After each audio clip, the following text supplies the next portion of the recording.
बहुत समय पहले की बात है। एक नगर में एक धनी सेठ रहता था जो बहुत दयालु था। इतना बड़ा व्यापार और बहुत सारा धन होने के बावजूद वह एक भोला और दान करने वाला इंसान था। वह हर किसी की मदद करता था। उसके मन में लोगों के प्रति प्यार और दया की भावनाएं थीं। वह किसी का भी दुख नहीं देख पाता था। उसके इतने दयालु और भोलेपन की वजह से उसके आसपास के लोग उसकी इसी बात को उसकी कमजोरी समझकर उसका फायदा उठाते थे। कुछ लोग उस सेठ के सामने झूठ मूठ का रोना रोकर उससे पैसे उधार ले जाते थे। सेठ अमीर तो था ही और ऊपर से दयालु भी। जब वह सेठ उन लोगों की दुखी हालत देखता और उनकी परेशानियां सुनता तो उसका मन भर आता। और जब वह लोग उससे कहते कि मुझे थोड़ा धन उधार चाहिए, क्या तुम मेरी मदद करोगे, मैं तुम्हारा यह एहसान कभी नहीं भूलूंगा, तो वह मना नहीं कर पाता। वह सोचकर धन दे देता कि अभी इसका बुरा वक्त चल रहा है, इसको मेरी मदद की जरूरत है, बाद में यह पैसे लौटा देगा। धीरे धीरे वक्त गुजरता गया। लोग उस सेठ के आगे बिना बात का रोना रोते और उसका धन ले जाते और कभी वापस नहीं करते। सेठ भी कभी धन वापस नहीं मांगता था। उसको लगता था कि जब इसका बुरा वक्त गुजर जाएगा तो धन वापस कर देगा। लेकिन कहते हैं ना कि हर सुबह के बाद रात होती है, हर सुख के बाद दुख आता है और दुख के बाद सुख आता है। ठीक उसी तरह उस सेठ के साथ भी हुआ।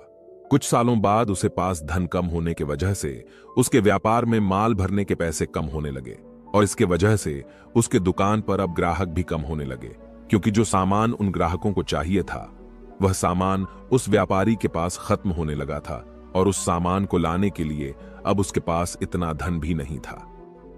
धीरे धीरे सेठ का धन समाप्त हो गया। एक समय था जब वह सेठ अपने नगर के अमीर लोगों में आता था, पर आज उसके पास पैसे नहीं थे। ऊपर से ढेर सारा कर्ज उसे बाजार से लेना पड़ा। उसे समझ नहीं आ रहा था कि वह क्या करे। उसने महात्मा बुद्ध के बड़े चर्चे सुन रखे थे। उसे यह पता था कि उसके बहुत मित्रों ने उनके पास जाके अपने जीवन के लिए सही मार्गदर्शन लिए है और वह जो ज्ञान देते हैं वह काफी जिंदगियां सुधार चुका है। उसने निश्चय किया कि अब तथागत गौतम बुद्ध ही उनकी समस्या का हल बताएंगे। यही सोचकर वह अगले दिन गौतम बुद्ध से मिलने निकल पड़ता है। वहां जाकर बुद्ध को प्रणाम करते हैं। फिर सेठ गौतम बुद्ध से कहता है, मुझे मेरी समस्या का निवारण चाहिए। बुद्ध कहते हैं, पूछो, क्या पूछना है। फिर सेठ उन्हें सारी बातें बताता है कि कैसे वो लोगों की मदद करके अमीर से गरीब हो गया, कैसे उसने बस लोगों की बुरी हालत देखकर अपने व्यापार के पैसे उन्हें मदद करने के लिए दे दिए और आज वह खुद जरूरतमंद हो गया है। गौतम बुद्ध उसकी सारी बातें ध्यान से सुनते हैं और कहते हैं कि तुम बहुत ही ज्यादा सीधे और दयालु हो। जरूरत से ज्यादा सीधा होना भी हमारे लिए मुसीबत पैदा कर सकता है। आगे बुद्ध कहते हैं, तुम लोगों की मदद इसलिए करते थे ताकि वो मुसीबत से बाहर निकल सके, लेकिन लोगों ने इसका फायदा उठाया और तुम्हें ठगने का काम करते रहे। उस सेठ ने कहा, आप बिल्कुल सही कह रहे हैं बुद्ध। मेरे दुखों का कारण मेरा ज्यादा सीधा होना, सरल होना और दयावान होना ही लग रहा है। लेकिन मैं अब क्या करूं? मुझे रास्ता बताइए। क्या मैं बुरा बन जाऊं, दया निकालकर फेंक दूं, निर्दयी हो जाऊं? क्या अच्छाई करने की कोई कीमत नहीं इस दुनिया में? क्या मदद करने से या किसी का भला करने से बस यही परिणाम मिलता है? बुद्ध कहते हैं, नहीं, तुम्हें यह सब नहीं करना है।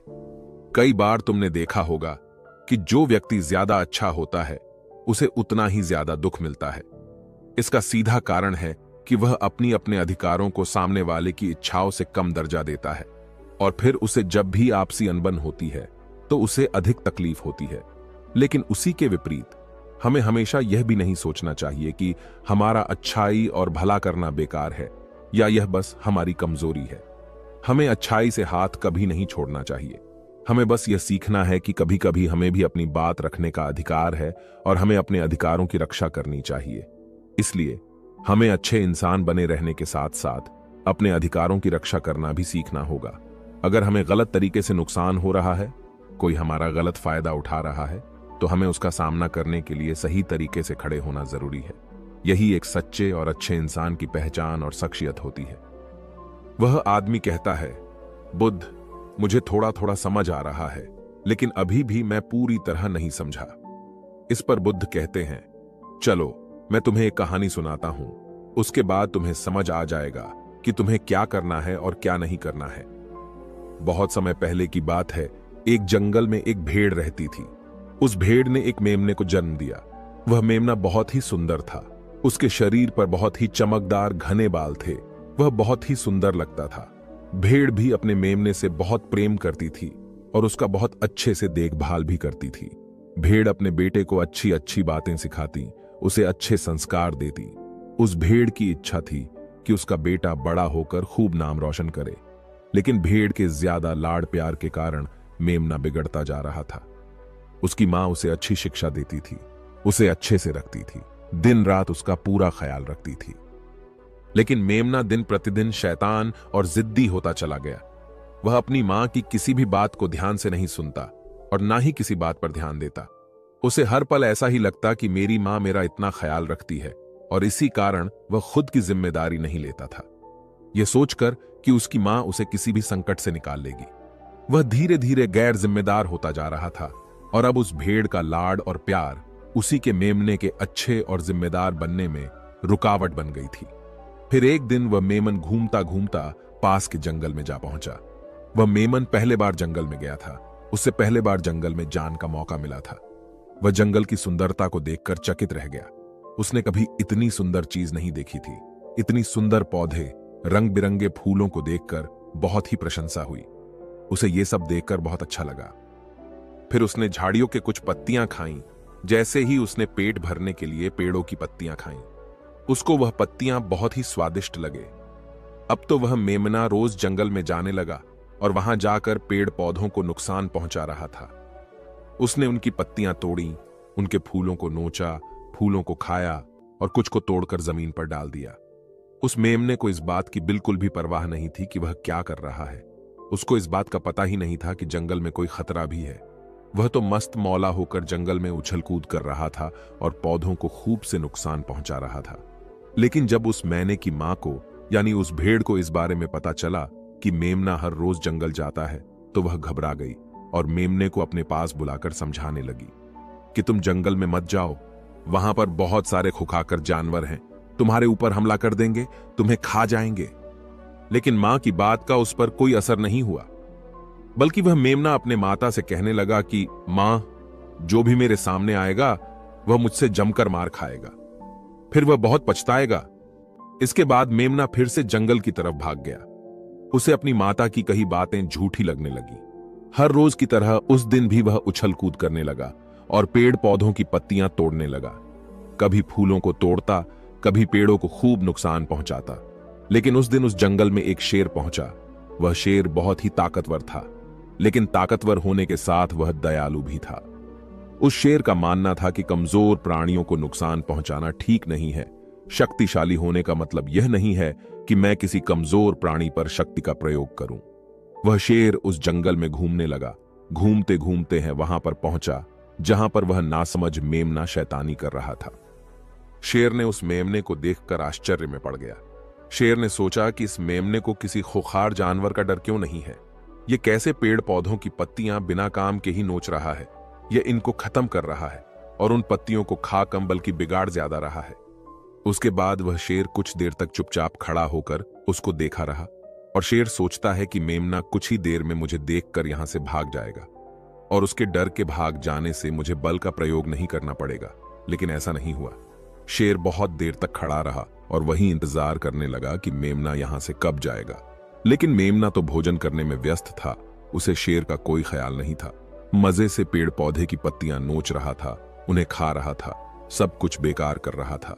जब शेर ने देखा कि मेमना उसे देखने के बाद भी वहां से नहीं जा रहा, तो खुद वह मेमने के पास जाता है और वहां जाकर बोला, सुनो बच्चे, इस जंगल में फूल पत्तियों को नुकसान पहुंचा रहे हो। उन्हें जितना जरूरी है तुम्हारे भोजन के लिए, बस उतने ही तोड़ो। तुम बहुत फूल पत्तियां यूं ही नष्ट कर रहे हो। अगर तुम इन पेड़ पौधों को, इन फूल पत्तियां को नुकसान पहुंचाओगे तो तुम अच्छे बच्चे कैसे बनोगे? अच्छे बच्चे कभी भी इस तरह जंगल में आकर पेड़ पौधों को नुकसान नहीं पहुंचाने लगते हैं। तुम्हारी मां ने तुम्हें अच्छा बच्चा नहीं बनाया। शेर की बातें सुनकर वो घमंड से बोलता है, तुम्हें अच्छे बच्चे बने रहना है, तुम बने रहो। मैं तो जैसा हूं वैसा ही ठीक हूं। मैं वैसे ही रहूंगा जैसे मुझे रहना है। शेर हैरान हो जाता है, लेकिन फिर शेर उसे मेमने को बच्चा समझकर माफ कर देता है, क्योंकि शेर नहीं चाहता था उसे बच्चे पर हमला करना पड़े। तुम खतरनाक तो कहीं से नजर नहीं आते, चले जाओ यहां से, बड़े आए खतरनाक। तुम मेरा दिमाग ज्यादा खराब मत करो, चले जाओ यहां से, अपना रास्ता नाप लो और मुझे इन फूल पत्तियों को खाने दो। यह कहकर वह घमंडी मेमना पत्तियां खाता हुआ आगे चला गया और शेर उसे बस हैरानी से देखता रह गया। तभी वहां पास में ही झाड़ियों के पीछे एक लोमड़ी छुपी हुई थी। वह लोमड़ी शेर और मेमने की सारी बातें सुन रही थी। उस लोमड़ी को शेर राजा की इस तरह बेइज्जती बर्दाश्त नहीं हुई, तो वहां से झाड़ियों से निकलकर शेर के पास आ पहुंची और शेर के पास आकर बोली, क्षमा कीजिएगा महाराज, आप तो इस जंगल के महाराज हैं, इतने बलशाली है, आप चाहे तो इस मेमने को 2 मिनट में मजा चखा सकते हैं और उसे आपका अपमान करने से रोक सकते थे, फिर आपने कुछ भी क्यों नहीं किया। इस पर शेर ने कहा, मैंने उस बच्चे का भला सोचा, मुझे ऐसे ही किसी बच्चे को अपनी ताकत का शिकार नहीं बनाना था। यह सब सुनकर लोमड़ी बोली, महाराज, लेकिन आपके इतने सीधेपन और दयावान होने के कारण ही उस मेमने की हिम्मत बढ़ गई है। वह आपके सीधेपन का गलत फायदा उठा रहा है और जंगल में इधर उधर घूम रहा है और पेड़ पौधों को नुकसान पहुंचा रहा है। मुझे पता है कि कमजोर प्राणी पर हमला नहीं करना चाहिए, यह बहुत बुरी बात है, और यह भी दया करना एक अच्छा गुण है, लेकिन शासन में कभी कभी भय दिखाना भी जरूरी है। आपकी यह बात सही है कि प्रजा के साथ दयालुता का व्यवहार करना चाहिए, लेकिन इसके साथ साथ यह भी जरूरी है कि उनके मन में राजा के प्रति डर भी हो, ताकि वह इस तरह के अपराध ना करें, कोई मर्यादा ना तोड़े। लोमड़ी की बात सुनकर जंगल का राजा शेर लोमड़ी से कहता है, क्या ऐसा हो सकता है कि मेमने को भय दिखाकर हम उसे काबू में कर सकें, जिससे कि उसमें सुधार आए और उस मेमने को किसी तरह का नुकसान भी ना पहुंचे, जिससे कि वह जंगल के पेड़ पौधों को कोई नुकसान ना पहुंचाए। फिर शेर कहता है, लोमड़ी, क्या तुम ऐसा कर सकती हो? शेर की बात सुनकर लोमड़ी कहती है, जी हां महाराज, बिल्कुल, मैं ऐसा कर सकती हूं कि वह डर भी जाए, सुधर भी जाए और उसे कोई नुकसान भी ना हो। उसे इतना डरा दूंगी कि वह जंगल में कभी दोबारा घुसने की हिम्मत नहीं करेगा। मैं उसे इस तरह डराऊंगी कि उसके मन में भय बैठ जाएगा, फिर वह जंगल के पेड़ पौधों को भी नुकसान नहीं पहुंचाएगा और साथ ही साथ मैं उस मेमने को कोई भी नुकसान नहीं पहुंचने दूंगी।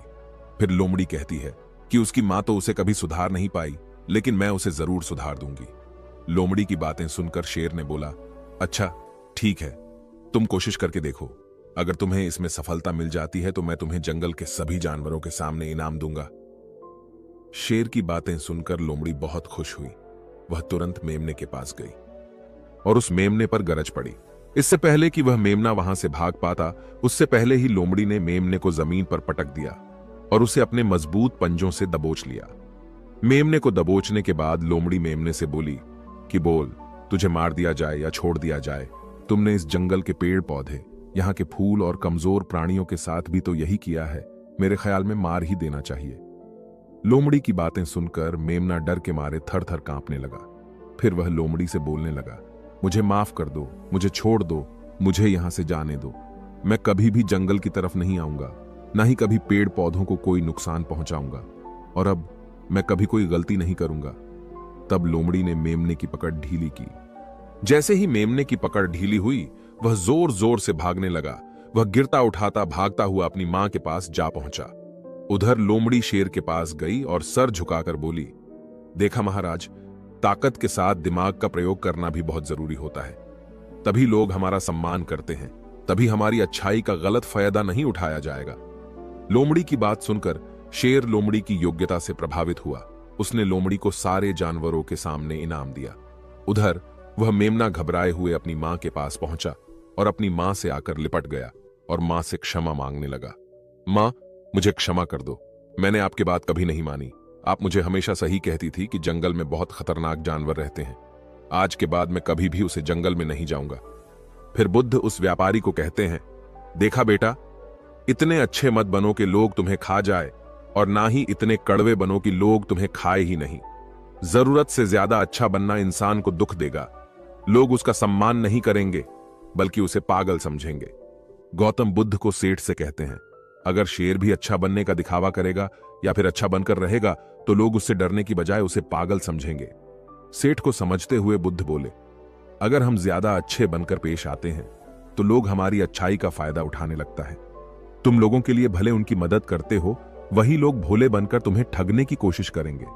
तुम्हें लोगों की मदद करना छोड़ना नहीं, बल्कि समस्या सुनकर उसे धन देने की बजाय उन्हें समाधान देने की कोशिश करो। अगर धन की आवश्यकता पड़े तो थोड़ा बहुत धन दे सकते हो, लेकिन हर समस्या का समाधान धन से करने की बजाय निवारण से करो। इससे वही लोग तुम्हारे पास समस्या लेकर आएंगे जिनको हकीकत में दिक्कत है। पैसे ठगने वालों से तुम्हें मुक्ति मिल जाएगी। सेठ बुद्ध को प्रणाम करता है और धन्यवाद कहकर वहां से चला जाता है। फिर वह वैसा ही करता है जैसा बुद्ध बताते हैं और कुछ ही सालों में वह पहले जैसा धनवान बन जाता है। दोस्तों, आपने आज के इस वीडियो से क्या सीखा वह मुझे आप कमेंट में बता सकते हैं। इसी के साथ में उम्मीद है कि आपको आज की वीडियो पसंद आई होगी, तो इस वीडियो को उस इंसान को शेयर करें जिससे यह कहानी सुनने की जरूरत है, और उसी के ठीक बाद चैनल को सब्सक्राइब करें। तो चलिए फिर मिलते हैं ऐसी एक और नई वीडियो में एक नए मैसेज के साथ। तब तक के लिए अपना ख्याल रखें। धन्यवाद और नमो बुद्धाय।